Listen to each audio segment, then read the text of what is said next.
गुरुर्ब्रह्मा गुरुर्विष्णु गुरुर्देवो महेश्वराय गुरुर्साक्षात् परब्रह्म तस्मै श्री गुरुवे नमः।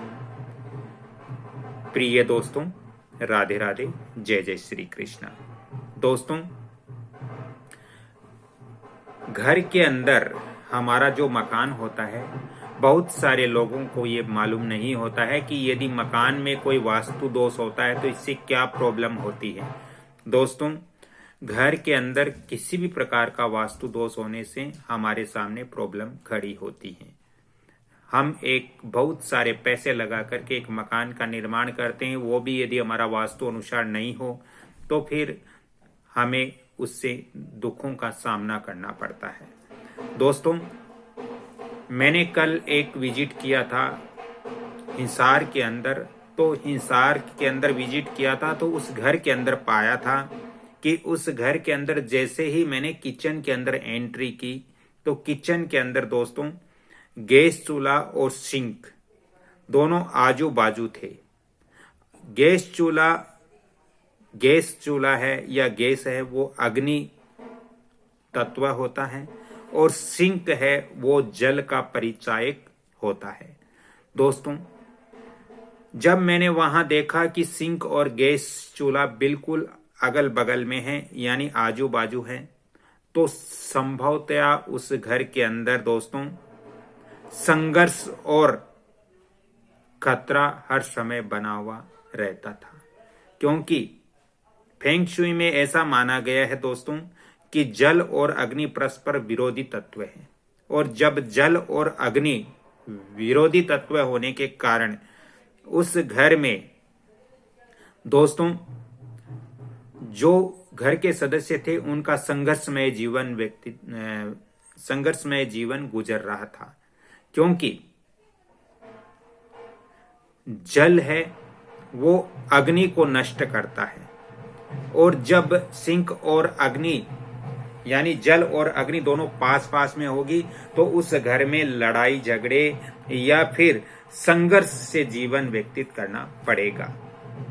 तो ऐसी स्थिति यदि किसी के घर में बन रही है कि सिंक और गैस चूल्हा आजू बाजू है या पास पास में है, एक ही डायरेक्शन के अंदर है, तो उनके बीच में एक छोटा सा आप गमला रख दीजिए। इससे वहां के वास्तु दोष दूर हो जाएगा और अग्नि और जल तत्व हैं उनके अंदर दूरी बन जाएगी और वहां का वास्तु दोष दूर हो जाएगा। यदि मेरे से ज्यादा संपर्क करना हो तो आप 16 दिसंबर 2024 से लेकर के और आप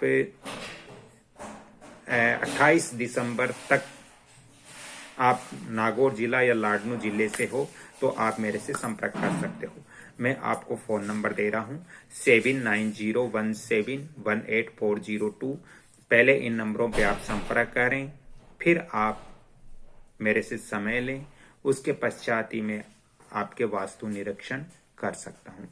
दोस्तों, यदि हमारे मकान के मुख्य द्वार के ठीक सामने सीढ़ी है, जैसे ही हम एंट्री करते हैं और यदि हमारे घर के मुख्य द्वार के ठीक सामने सीढ़ियां हो तो इससे हमारे घर में ये सीढ़ियां होती है, ये भाग्य का प्रतीक होती है। ये सीढ़ियां हैं, ये हमारे घर में उन्नति का प्रतीक होती है। यदि हमारे घर के मुख्य द्वार के ठीक एंट्री करते ही सीढ़ियां होगी तो हमारे घर के लिए अच्छा नहीं होगा, ये वास्तु दोष की श्रेणी में आता है। दोस्तों, ऐसी स्थिति बनती है तो आपको सीढ़ियां और मुख्य द्वार के बीच में 7 घंटी लगानी चाहिए, जिसको फेंग शुई के अंदर विद चाइल्ड बोलते हैं, वो आप लगा सकते हो। दोस्तों, यदि आप घंटी नहीं लगाना चाहते तो सीढ़ियां और दीवार के बीच में एक सीढ़ियां और जो मुख्य द्वार है उसके बीच में एक दीवार आप खड़ी करें, ताकि आपके घर में जैसे ही मुख्य द्वार से एंट्री करते हो तो सीढ़ियां नहीं दिखाई देनी चाहिए। दोस्तों, यदि सीढ़ियां दिखाई देती हैं तो ये वास्तु दोष होता है। बहुत सारे लोग बोलते हैं कि हमारे घर में जैसे ही एंट्री करते हैं हमें सीढ़ियां दिखाई देती हैं। तो क्या गुरुजी ये वास्तु दोष होता है या नहीं होता है? बिल्कुल ये वास्तु दोष होता है। तो इस वास्तु दोष को आप दूर करें, ताकि तभी आप अपने घर के अंदर तरक्की और उन्नति कर सकते हो। तो दोस्तों, ज्यादा ही आवश्यकता हो तो मैं आपको फोन नंबर भी दे रहा हूं 7901718402। अगली कड़ी में फिर मिलता हूं, तब तक के लिए आपसे क्षमा चाहता हूं। जय श्री कृष्णा। सब खुश रहिए, आनंद रहिए। धन्यवाद।